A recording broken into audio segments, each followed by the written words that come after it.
Welcome to another episode of Transformation Time. Every Thursday, I host an episode of either Transformation Time or Ray Behind the Scenes. My name is Diana Lizarazo, and today's guest speaker is James Rukundo. Now, before we get started, I want to share some exciting news with you. I have created an application and it is called ReFam. And this application helps solve two problems in the real estate investing industry. So if you're interested in seeing what this application can do for you and get to meet communities, get to meet groups, you're going to want to be a part of this application. So if you want, it's realestateinvestorfam.com. So check it out, read about it, see what those two things are. It solves so much more, but my two main ones are in there. So now let's get started. So on Transformation Time, our guest speakers are real estate investors, and they're here to help you by sharing their personal development journeys. So if you guys are ready, let's send James some hearts, some thumbs up. Let's welcome him onto the stage.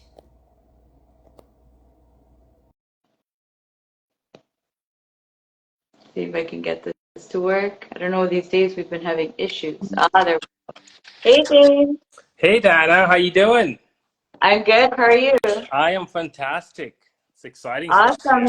Yeah, thanks for coming on. I think it's always so much fun to hear about everyone's journeys, how they get there. So let's get started first with just telling the viewers a little bit about yourself. What's your strategy? How long have you been in real estate? Whatever you'd like to share. Yeah, for sure. Well, first and foremost, thanks for having me on this live. I think it's might be the first time I'm doing a live on Instagram, so pretty exciting. First time for everything. But yeah, a little bit about me. I'm based out in Ottawa. I have been investing for probably about passively, maybe I started passively, which was about maybe 2 years, and then I went into active, which has been another maybe 5 years or so. Overall, about 7 years overall. But yeah, so I've been in real estate for about 7 years. I kind of started off with again, just like a lot of people, just getting to know how it works and getting educated about this whole space, and that has led me to where I am now. My bread and butter has been the multifamily, but my natural transition now is kind of going to the land development. But I was like my multifamily. Yeah, a little bit about myself. I've been in Canada for probably over 20 years now. I originally came from Uganda. That's my home country, and I'm here with my family. My family were based in Ottawa. Yeah, that's a snippet of about me. Awesome, awesome. Thanks for sharing. And so, what got you even thinking about getting into real estate, buying a property? Like, sorry, say real estate investing specifically. What just got you even thinking about it? So I think it never really crossed my mind until I kind of just wanted to start to wonder if there's just something more to life than just your 9 to 5, right? And when I realized that there was a bit of a passion that I had, but obviously not knowing how or even how to get into it. So my natural curiosity got the best out of me, just to see what are even the possibilities of how to get into it. Obviously just knowing about it is something else, but actually getting into it is a whole nother different world. So I think the natural transition that I had was just, again, just looking out there to see what are the opportunities that people are doing, how do people do it. So I think the first thing that I did was just really learning about it and getting educated about it. And then once I realized there's more to it, and that's when I really kind of got interested and just snowballed from there, and got it, I got really into it and said, this is a whole different world here. And it was really the beginning of my journey. Hmm. And it's probably also at that time, do you think maybe you had also some limiting beliefs on even like that transition, as you said, from the passive side to being more active? Because I feel like a lot of us, we always think like you have to be loaded with a lot of money and things like that. Like, what were your limiting beliefs even to transition into the active side? Yes, that is probably one of the biggest limiting beliefs ever, because once you don't know anything is when you really don't know how to take the next step. And once you get educated, or once you get to be exposed to what's out there, that's when you actually open this whole new world, because your mindset can only believe what you only have. So one of the blocking factors, or the limiting factors to me, was how is this even possible, right? I mean, the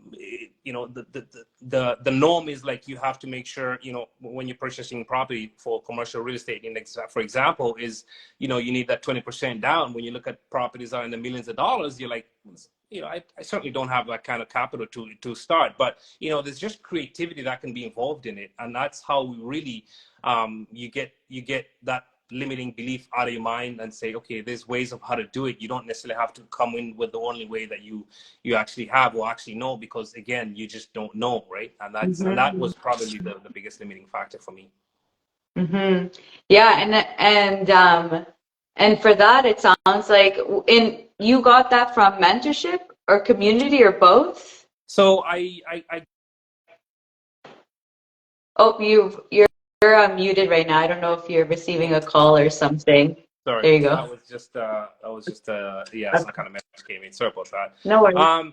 Yeah, so yeah, no, I think it was more of looking out there to see what are people doing. And I started off YouTube videos and seeing, but when it really picked up is when I ended up getting mentorship. And I get educated, I got coaches, I got a mentorship, and that's what really opens up this whole new perspective and unlimited beliefs of what's even possible, and that really just broadens up your whole mindset to it. Yeah, I totally agree with you. You don't realize what you don't know until you're around people that have done it, right? And then mentors are basically that. And it's just very interesting because like that, you get into it and they kind of start blowing your mind, to be honest. No, you're just like, oh my God, this thing is blocking me. And they're like, oh, why don't you do this? And you're like, I didn't even know that was allowed. It's just like something that wasn't even in your mind to think about. Absolutely, 100%. And one of a great mentor that I know always talks about the difference between where you are and where you want to be is people, right? And the people are the ones, again, that open up this whole mindset of this is even possible. This is what's been done. And again, we're not trying to reinvent the wheel here, but just really just opening up your whole mindset to what's even possible out there. So yeah, the people make the biggest difference in the world. And so what would you say, for example, in your past experience and even in your like the natural skills that you felt like you just had, what were the skills that you felt that you were able to bring into real estate, and that maybe you may not even have thought of it being a skill that you could use in real estate that ended up proving to be something really beneficial for you? Yes. So I didn't really, when I came into the space, I didn't really have that many skills. But one thing that I was always been passionate about when growing, even up to today, has always been networking. So when I network, I always like to just be really curious of what people out there are doing, and what that has led to is just really learning the different ways of how you can grow your business, grow your mindset, grow your community. So my not really a niche, but something that really is passionate to me is the networking. So I go to a lot of networking events, and again, that just really opens up this new world of creativity, this new world of what's happening. Education, to me, it's always been education. I mean, before I actually got in, I was really I got into maybe some kind of analysis paralysis in education, because I thought you needed to know everything before you get started. So that has taken me to, again, just networking and just reaching out to a lot of people. So to me, that has always been my something that really excites me. That's amazing. Actually, I also had lots of problems with analysis paralysis. I'm curious, how has that changed for you? Like, how do you get yourself out of analysis paralysis? Or how did you? Because maybe you don't really get it anymore, but what did you do for yourself to help you get out of that feeling of just getting stuck? Yeah, so I think, when I got my coach mentioned to me, okay, you've done quite a bit of analysis paralysis, and I didn't realize I was actually in that moment until he said, you got to stop what you're doing. You've done amazingly well from what you're doing, but the next step is to take action. I was like, wait, I don't think I'm ready. I still need to get this done. And it's like, nope, like that's it. Like, we're stopping what you're doing and just take the next step. It doesn't have to be something crazy, but just literally take the next step and take action. And I realized, like, oh, wait, that's actually possible. I didn't think I needed to get the whole journey done before I actually do this. So to me, and up to today, it's always been just taking that action. It doesn't have to be that massive action, because again, we tried to have all our ducks in a row to make sure that, I think we're good for now. I mean, yes, it is good to have your eyes dotted and your T's crossed, but it's just these small incremental steps that you do, and that really builds up to a big action step that you do, right? Looking at that staircase and one at a time. So it's the small incremental action steps that you do really will get you out of it. So to me, it was all about taking that action. Those small little action steps was a game changer for me. And another thing that I felt like you were alluding to, I felt probably also your mentor gave you the confidence because your mentor told you like start going. And I feel like that gives you confidence. You're just like, oh, okay, clearly I do know enough, or I know enough to make it to that step. Because I felt like I had the same experience too, to be honest. For me, it was before I had a mentor, I'd done like way too much research. But then, like the research I had done, it's like you're already replicating, like, or sorry, you're already seeing the same things over and over again. Yes, And I was just like, there's nothing else new that I can read. And then I'm like, but I'm not moving forward, because you still feel like they're hiding something. They're probably not telling me everything. That was like my feeling. that's right. So I got into a mentorship, and it was like amazing how just getting a mentor really helped me to like push forward because you have that bouncing board to be like, hey, what is like exactly you're saying, like, hey, what did I miss? 'Cause I think exactly what you're saying, right? It's like you have like the high level of like everything that needs to be done and like the important things that you need to do, but then the little things really change, which is what you said, like taking the next steps, one step at a time and learning. And you also start realizing that you really do have a lot of time between one step to another to make sure you learn enough too. That also, I feel like for me, helped me that I was just like, oh, I have 3 months or like a month to close. I'm like, that's a long time for me to figure out what to do when I'm closing. Absolutely, 100%. Yeah, for sure. And just getting this green light from your mentor, somebody you look up to, is a huge obstacle. It's a huge breakthrough, because essentially it's like you're given the green light. Like, no, it's okay, go ahead and take it. And you're like, really? Oh, okay, wow, I trust you, so I'll take the next step. And really, that was like, yeah, to a lot of people, it's like, okay, I just needed that permission from somebody who has done it before, and that just allows you to do that and take that next step. So yeah, that was a game changer. Up to today, I mean, I talk to networking events, and when you tell people that you can just do it, and they're like, I really didn't think I could. And Yeah. yeah, so it's really incredible. Yeah, and it's funny that you say that actually, specifically just do it, because I also had a problem with that. I remember my mentor, and this was, I mean, to the group, not specifically to me, Yeah, he'd always say that. For example, like, you just do it. And I'm just like, what do you mean, just do it? Like, I'm like, what are you talking about, just do it? You don't just do it, right? And then it's exactly. funny because once you pass that hurdle, and you look back, you're like, oh my, like it's like the words like completely have a different definition or something. You're like, yeah, like seriously, guys, just do it. Absolutely, absolutely. It's like, it's not like you're just going out there to, like, I don't know, do groceries or something. When you're doing something big and you're like, just do it, you're like, whoa, wait a minute, like, this is huge. I got to make sure everything is perfect. You're like, no, just do it. I'll give you an example. I remember throughout my coaching, what I was learning, and one of the things that I learned in coaching is to get used to submitting an offer. Like, submitting an offer, like, wait a minute, like, that's an offer. It's a big deal when you're getting started, and it's like, wait a minute, like, if it gets accepted, I have to buy this thing. It's like, no, like, you have to go through your due diligence. Like, just, it's okay, submit the offer. And that whole process of submitting an offer, at least going back and forth with the seller's agent or your agent or the seller is such an amazing experience that you're like, this was amazing. This was great. I love what I went through. And again, you learn and you're building that muscle memory. You're going through all that, and that is the process of just getting comfortable, right? And that's where people actually grow the most, is when you just start uncomfortable. So you might not get the property, but just the process of having an offer back and forth accepted or back and forth, it's an amazing experience to go through, for sure. Yeah, I completely agree with you. And it just makes you, again, it's like the learning experience that as long as you understand like how a contract works, you work within those boundaries like that. Like you have a conditional period, so you have time to still back out. You know, it's like, it's really funny where you make it seem like such a huge thing. Like, oh my God, it's a purchase agreement. This is huge. Like, it seems like such a huge commitment. And then afterwards, you're just like, oh, okay, but I have, you know, time now to, like you said, do the due diligence. And it doesn't mean I'm buying it because I still need to, you know, get my ducks in a row and make sure I have my financing and everything, the checks that need to be done. And then all of a sudden, which I think was also a problem that happened during COVID, that a lot of people were also just submitting APSs all over the place and people would get irritated That's too. right. Yeah. It was that was just like the wild west back then. I mean, like people were going like, you know, firm and everything like that, which was crazy.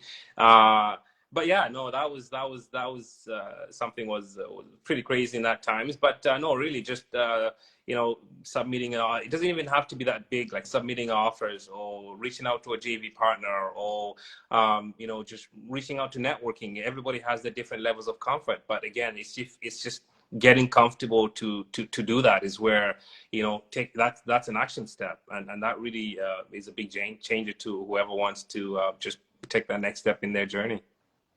100%. Any other types of mindset shifts that you felt like you went through? Or even, yeah, in any stage? Like, doesn't even have to be even ones that you're going through right now? Yeah, so I mean, the other one that I would probably say has been something different was just to be vulnerable sometimes, right? You know, what happens sometimes is you might feel like you've learned quite a bit, but you know, we never stop learning, because again, always having that mindset of, oh, I did not know that. Oh, that's good to know. That's something new. Being vulnerable to learning, being open to learning new things, because we never stop growing. I mean, we're always evolving. So having that mindset, that openness, that I can always still learn.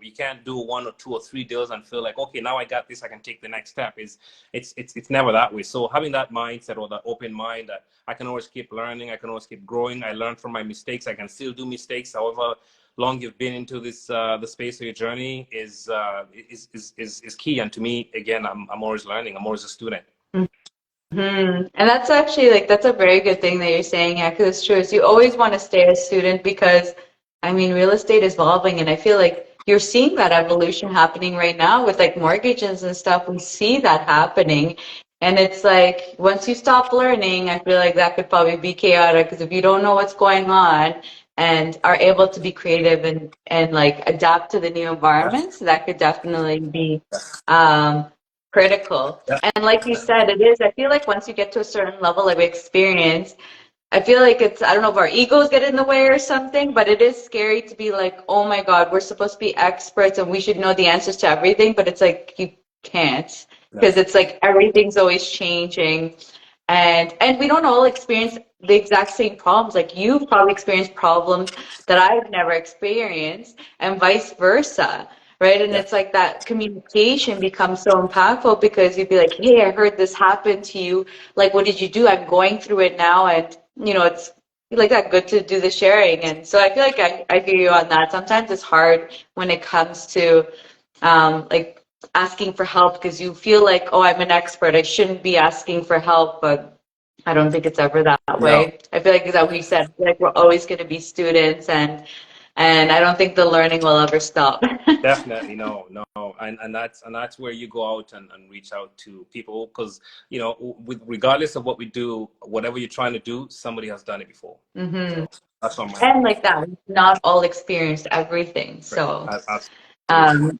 yeah, love it. Yes. So what about what was your pivoting point? Like what happened in your life that actually made you like that, like want to go full are you full time in real estate? So Yeah, right? Are you I full am time or are full. you working with that? Yeah, I am full time in real estate. So But what made you pivot into that? Like, what made you finally make the decision? Because I feel like that is also a very scary thing for a lot of me. I mean, I went through it too, but when you make that decision and actually go through it, like, how was that experience for you? What made you finally like bite that bullet and be like, I'm gonna do this full time?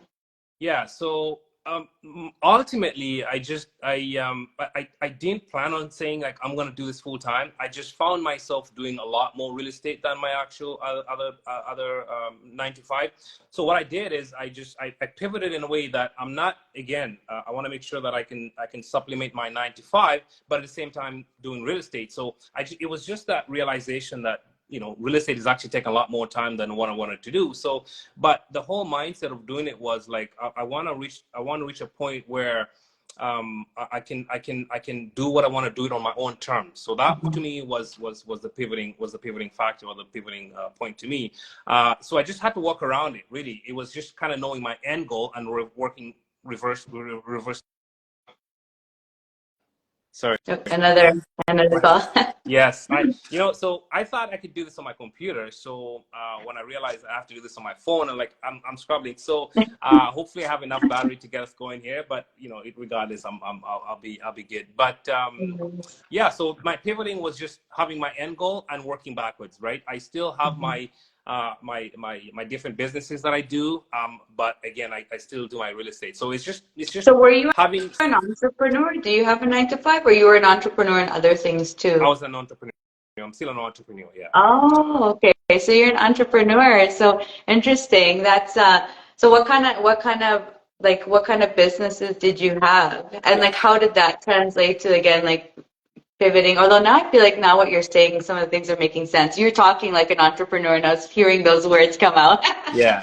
See, I work backwards, get the angle, and I work backwards. But yes, I've always been an entrepreneur. So it's a job that it's work that we subcontract from the government. It's Department of National Defense. That's based in Ottawa. So it's in transportation and logistics. So that is something I've done for the last 15, 20 years. But I just, I realized there's just more to that. And that's why I pivoted to real estate. But I realized like this was taking a lot more. So what I did is how to pivot my business so that it can adequate for the much time that I'm doing in real estate. So I've been an entrepreneur, for the longest time ever. It is a 9 to 5, but it's just more working on your own terms. But I had to incorporate the real estate side to it and just have it work around my schedule. So for people that are, let's say, either 9 to 5, or actually let's talk about entrepreneurs, because like that, there are lots that are entrepreneurs. They have their businesses and want to get into real estate.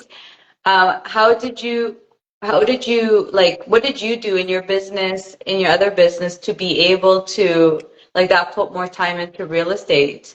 Like, what are the tips that you have for viewers that, let's say, maybe going through this same transition that you So did?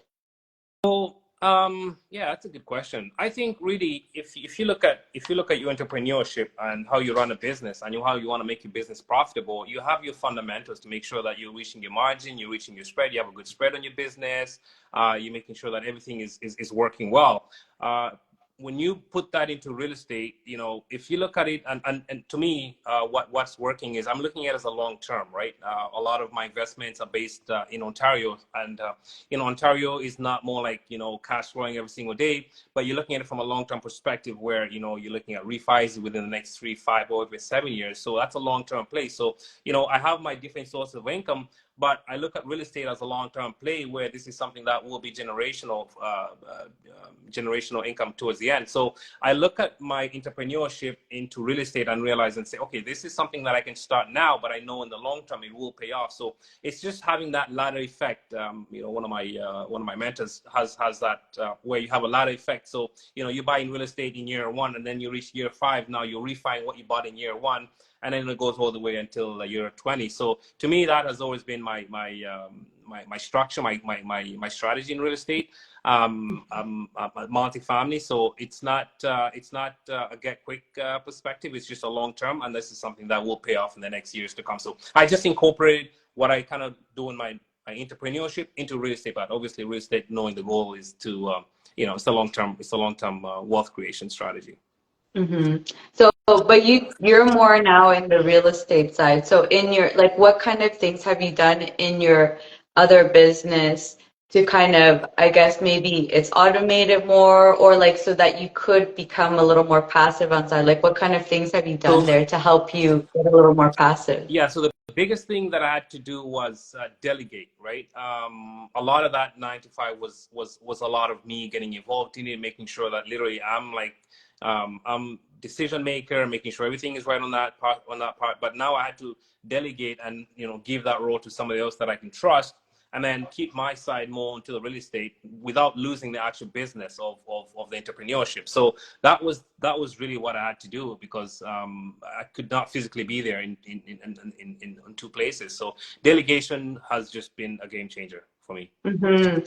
And how hard was it for you to do that? Because I know for some people, they struggle even with like releasing some of that power. Did you have that problem? And how did you get over it if you did? Yeah, naturally I did. It wasn't as easy. I thought maybe I would just delegate, but at the same time have a say in it. But what I realized, I was just bottlenecking the whole business, because everything that the decision maker, I was doing that. But I realized, like, I'm actually affecting the business from growing and expanding and just moving. So it's just not really a leap of faith, but you just entrust somebody that is going to get the job done. You might say, oh, they're not going to do it as good as me, but giving power and authority to somebody else empowers them, and they also feel, okay, now I can take this on, not from maybe an employee perspective, but an ownership perspective, right? And then that really makes it that much better, and then I let myself get more involved in the real estate side of things. Mm-hmm. Yeah, I love it.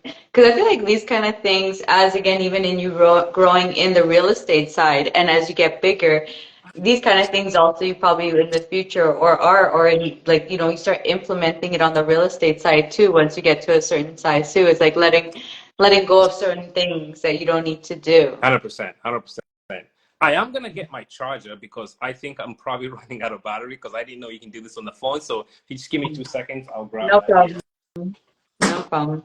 But guys, I'd love to hear, what are you guys hearing? Do you have any questions for us? What are your thoughts? Are you guys entrepreneurs?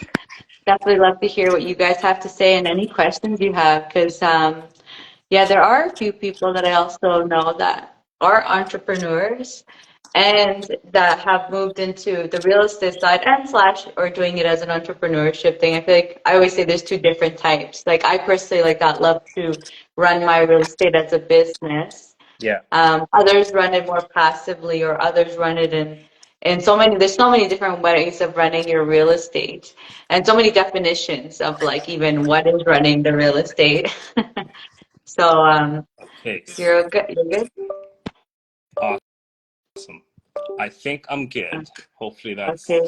are you able to see and hear me? Yeah, I can hear you. Okay. Everything's good. Oh, I'm just Awesome. fixing. There you go.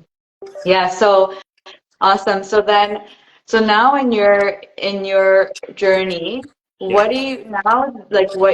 What is your goal for the, like, let's say the 5-10 year goal, and what kind of changes are you making right now, or like even what kind of mindset shifts are you trying to conquer right now to get to those big goals that you have? Um, wow. Yeah, that's a good question. So I would say the biggest shift that I'm doing in why I'm in my space is to just, I think it has always been the same. Getting comfortable being uncomfortable, because I attend some networking events, and you feel like you're not the smartest person in the room. It's just the rooms are a lot more intimidating. You might be like, these are some bigger players in here, but I just use it the same way when I started. I started into networking events where I didn't know anything about real estate. I just knew like a single family home, which again is not a bad idea, but it's just these bigger rooms or these bigger spaces that I'm getting into are a lot more intimidating. And I'm like, it's all good. I'm not here to be the expert. I actually love to be the dumbest person in the room. Not that it's a cliche way, but it's just really getting comfortable in these rooms that you go in. It doesn't have to necessarily be an expert, but it's just saying I'm here to learn. I'm here to grow, and I like being a sponge. Mm-hmm. Mm-hmm. And I feel like that's something, to be honest, I feel like that comes with true entrepreneurs, to be honest. I feel like a true entrepreneur is a person, like you said, they do want to be the dumbest person in the room because you just love to, like, because we love to solve problems, basically. Right? We're always trying to find solutions to things, how to improve things, how to make things better, how to, whatever it is that we're trying to solve. Like, I feel like that's the definition of entrepreneurship. And so when you're going into like rooms that are bigger, like you said, it's so uncomfortable, Yeah, but it's kind of also fun and exciting too, because you're just hearing about things you've never heard of, and it just like starts bringing up all these light bulbs in your head on like how to do things or new strategies or things like that. So I totally agree with you. And in the part of you saying, I think like you're right. Well, no one will ever get over the uncomfort. If you're not feeling uncomfortable, it's like you're not leveling up and you're not growing in some area in your life. And definitely, so it's definitely. like a very important part to actually, it's like if you're feeling uncomfortable, it's almost like get excited about it because it will never go away if you do want to level up. So I think that's an amazing example that you said that because it's like it will always be there. Definitely. I mean, like an example I could put into is like one of my projects that we're doing a development now. I mean, coming from multifamily into development, it's just a whole new world out there. And like you're talking to some of the people that build, like 130 to 200 unit buildings, and these are developers. And just the language alone is like, I never heard of this before, but like, again, it's all good. I'm here to see, learn, and grow. How is it done? If they can do it, you can certainly do it. It's just getting into in the right rooms, the right education, the right ways of how to get it done. And that's the mindset you got to have going in, like 100%. Like it's extremely intimidating, but if you just, and sometimes, in reality is, it goes back and you're like, I don't think I want to do this anymore because it gets frustrating. You might not learn how to do it. You might not just figure out how to do it, or you go to an event and you just cannot connect with anybody because you are just out of you felt like you were sticking out like a sore thumb, and it gets frustrating. It really can get frustrating. But if it goes back to why I started this, why I want to do this from the beginning, why do I want to go, like your why just gives you that ability to say, you know what, I'm gonna keep doing what I'm doing here because I know where I'm coming from and I know where I want to be. So why just it's like a catalyst to this uncertainty that you're going through, or to this this hole or rabbit hole that you feel you're just not growing out of. So it's good to check on it once in a while, and it just keeps pushing you. Yeah, I love that. That's it. That is really great because it is true.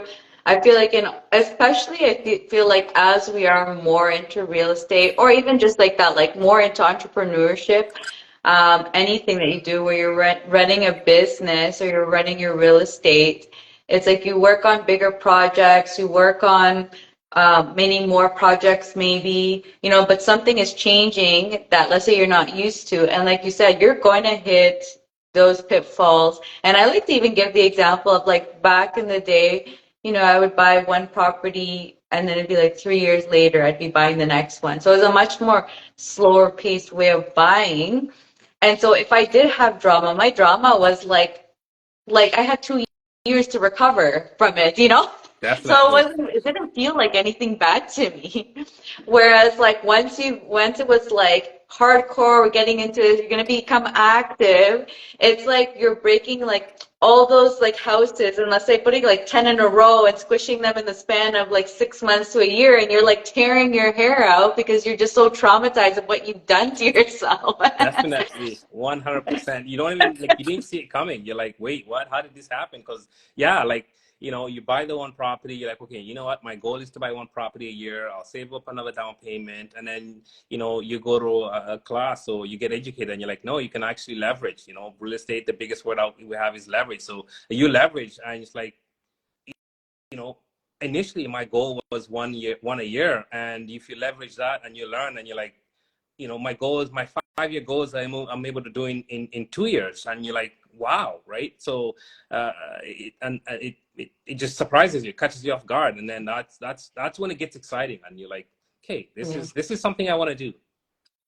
But you also feel those like that you feel like the burns or like the failures, they just amplify so much more because you're just like that. Like maybe there you had like one failure and it was like you had, I don't know, 3 months, 6 months to like work it out. Whereas like when you're running it as a business, like you're getting so many at a time that you're like, it can be very mentally exhausting. And you're like you're saying, you're hitting your down, you have those doubts of like, man, I can't do this or whatever it is. And that's, I think, also where that community or your mentor really come into play, because it's like you do need a support system. You need people. I personally enjoy that, seeing people working and seeing what people are doing, because it also motivates me, where I'll be like, sometimes like, oh, I don't want to do anything. Like life is tough, I don't want to do anything. You see someone working, you see people like doing stuff online. You're like, okay, maybe it's not true. So I get back to the grind. Definitely. Yes. Yeah, absolutely. And also what helps too, you might feel down and everything, but what helps sometimes is having an accountability partner, right?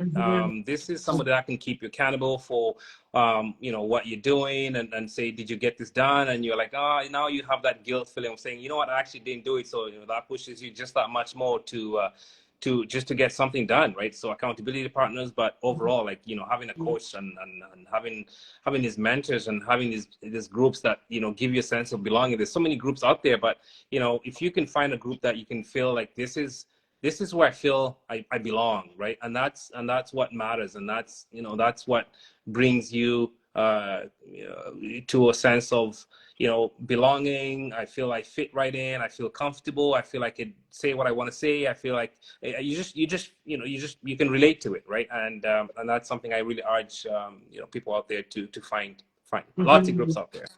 Yeah, I completely agree with you. It is so important. And like that, because you start finding like that, like your group of people that you just kind of that help you. Because another thing that is it is very different to be on the entrepreneur side. Because I notice, for example, like my friends that aren't entrepreneurs or not real estate investors, it's like you're speaking a different language to them, and they can't empathize with you. They can't really help you out, and they almost call, oh, okay, because they're just like, I have no idea because they don't know the struggles that we go through. So it's even another reason why it's so important to being around people that are doing what you're doing, or even like higher levels of what you're doing. And because of that, it's just like, I feel like it's like as if like learning another language, and then other people, like if your friends are like, what are you talking about? What's this weirdo Absolutely. talking about? No, definitely. And just sharing your journey really sometimes really can help somebody that can feel, I don't think we're on that same level. I think maybe you have so much experience that I can't even relate to you, but, sharing your journey of where or how you even started or getting into it just gives that person the ability to be like, wow, it's actually possible. It's actually possible to do. And, really sharing gives people a sense of, I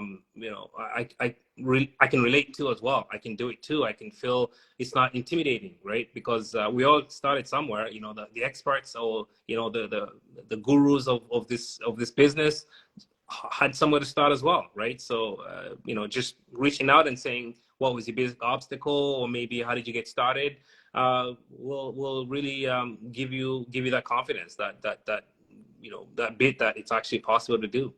Mm-hmm. I just wanted to give a shout out to Rosie. She said something, we feel like we are the only, sorry, maybe sometimes we feel like we're the only ones going through this, but listening to this makes us realize we all go through the same. 100%. Completely agree. It's a part of the business, 100%, but to be honest, like that, be around the people that understand that. Because on the employee side, I can tell, like I've had conversations where they just don't understand what I'm saying. Yeah. And you can kind of see like the question marks coming all over, you know, and you're just like, okay, you know what? Let me talk to someone else that actually gets what I'm talking about. Yeah, you just sometimes feel like, yeah, let's just talk about the weather. But even not necessarily employees, but some of the biggest mindset blockers are people with your last name, right? Family members cannot get what you're saying sometimes, and you can feel like it's okay. You don't blame them either, because it's a mindset. It's something that you will go through, and you just said they'll get it someday. It doesn't have to be today, or they might not get it, and that's okay. You just have to keep following what you believe in, what you're passionate about, and sometimes it's the results that show, and they were like, oh, I actually didn't think you were gonna pull through that. Now I kind of see what you're saying, and you let maybe the actions speak for yourselves, but don't let again, all that negativity, regardless of who the person is or the relationship you have with, stop you from doing what you want to do. Because if you really truly believe that's, and you might not even have the answers to all of it all, right? But it's just having that group belonging where you see what people do, and you're like, this is what I want to be part of, because this is what I do, this is what I want to be, this is what I want to build. It's such a big mindset. It's such a big transition. Completely agree. Yeah, it's just a completely different way of thinking. So I completely agree with you. And so any other mindset shifts that you feel like you're going through right now, or you're trying to work on to get to your big goals? And feel free to share what your big goals are, for like your 5-10 year goals are, if you want to share, of course. Yeah, of course. I mean, I certainly don't mind sharing. I mean, I think what like I said, being always learning has always been a great tool, a great mindset rather, to learn, to grow. So an example is like the interest rate environment that we're in right now gives you feel like, okay, we've probably never seen this. Investors that are probably who have been in the space for the last 3, 4 years, all they knew was the 1, 2, and 3% interest rates, even sub 1, right? And now we're in this space where there's a lot of uncertainty. So I feel educating yourself on what did people do back in the day when this happened, right? And that's when you go out and reach out. So to me, it's growing, it's learning to understand. Again, I did not experience what happened back like in 2008, but it's to me it's reaching out to my mentor, my coach, and all the people that have done it before. So learning has been that. My goals, obviously, have always been to just be a better person than I was yesterday. I don't have a set number of doors that I want to have. I don't have, I don't want to put a ceiling to what I can achieve. Essentially, I just want to be a better person than I was yesterday. If it's more doors, better. If it's a better human, better. If it's a better partner, father, mentor, it is also I see. But that's just been my goals. Awesome. And I just wanted to also give a little shout out for Corey McKinnon. Thanks so much for the hands up. He's awesome. Another mentor. Another mentor, another great Yeah. great human in the business. Yeah. Definitely Corey's also very much into mindset too. Yes, absolutely. For sure. And so any final words before we finish off that you'd just like to let the community know about yourself, or any last pointers that you'd like to give? Yeah, I mean, I just feel, first and foremost, what you're doing right here is amazing. Just sharing, transformation, because I'm sure, if somebody keeps following what you do, they'll learn a thing or two about just how to learn and just transition into what they believe in. And on my side, it's just more like providing value and sharing a journey that I went through, because I know somebody out there that's on your channel here will relate, might be starting up their journey, or they are in their life. So I always like to share and provide any kind of tips or what I've been through, so that again you shorten that learning curve and provide value. Just give back, because you don't look at it from a cash or payment perspective, but you do something right and you provide a solution, the capital follows you whether you like it or not, right? So a professional problem Mhm. solver maybe is what I can share. To be a professional solver, that would be a professional problem solver. That would be a tip or something I could live with the people out there, because once you figure that out, you can certainly really provide so much value. Not from even a real estate perspective, but from life, right? If you're doing real estate, what we're in right now would be, you find out, why sellers are selling. You figure that out. You could be creative with your deals. You find out, what investors are looking for now. You could be creative and provide them that solution. So a professional problem solver will be something that's going to be really a game changer. Yeah, I love it. I completely agree with you. And like I said, I feel like that's the definition of an entrepreneur, you know. We're there to be like solving Yeah, problems. So I absolutely. completely agree with you. Love what you said. And so if you guys love what you've heard from James, he's gonna be tagged on here, so you're gonna be able to follow him and see what he's up to. And if you guys love what you've heard, my shows, and thanks to you again, James, for the shout out on the shows, because I also believe the same thing. That is one of the reasons. That is the reason why I created this. Is that we're all different.